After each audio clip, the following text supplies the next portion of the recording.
Sunod-sunod ang dating ng mga sugatan at nasawi sa Provincial Hospital sa Bogos City mula sa iba't ibang lugar sa Northern Cebu. Ang mga pasyente sa labas muna ng ospital ginagamot habang hindi pa makapasok muli sa gusali. Mula sa Bogos City, may live report si Alan Domingo ng GMA Regional TV. Alan.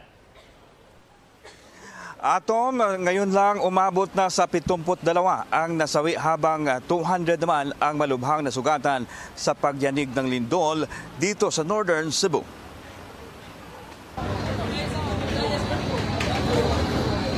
Nagsilabasan ng Cebu City Medical Center ang mga pasyenteng ito. So gipadala ang uban din sa Bureau of Fire. Kasunod ng magnitude 6.9 na lindol.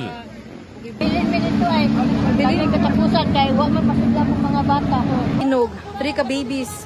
Sa kasagsagan ng pagyanig, 3 sanggol ang isinilang. Agad silang inilabas kasama ang kanilang mga nanay. Ang lakas na ng ulan. Sa labas, bigla namang umulan. Kanina walang ulan, di ba? Opo. So ang decision natin with the doctors na ilabas natin because we expect na mayroong aftershock. Mayroon tayong mga tent pero hindi kasya. We decided with the doctors na dyan lang tayo sa first floor. Alas 2 ng madaling araw pumasok ng ospital ang mga pasyente.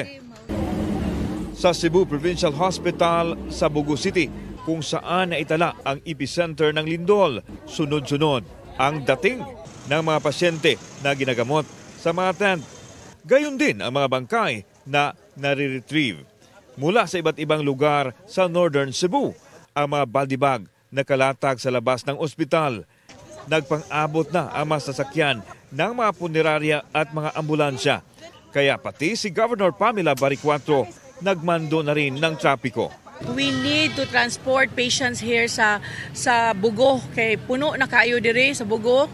Unya kinahanglan nagyun sila kanang uban surgery, orthopedic, specialized na kayo ang needs ani nila. Dumating na sa Bogos City si Public Works Secretary Vince Dizon. Anya, isang team ng DPWH Manila ang pupunta roon para suriin ang structural integrity ng hospital.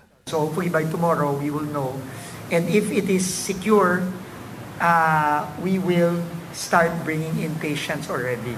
But there's also severe damage to the operating room, the ER, and the delivery room.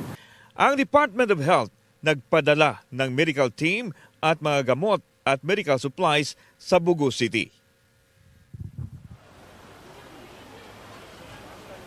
Atom, hanggang sa mga oras na ito, wala pa ring power supply at wala pa ring malinis na tubig matapos hindi pa gumagana kanilang water utility. Kaya't nananawagan ng ating mga kababayan dito ng tulong, mga pagkain at malinis na tubig para kanilang mainom. Atom. Maraming salamat, Alan Domingo ng GMA Regional TV.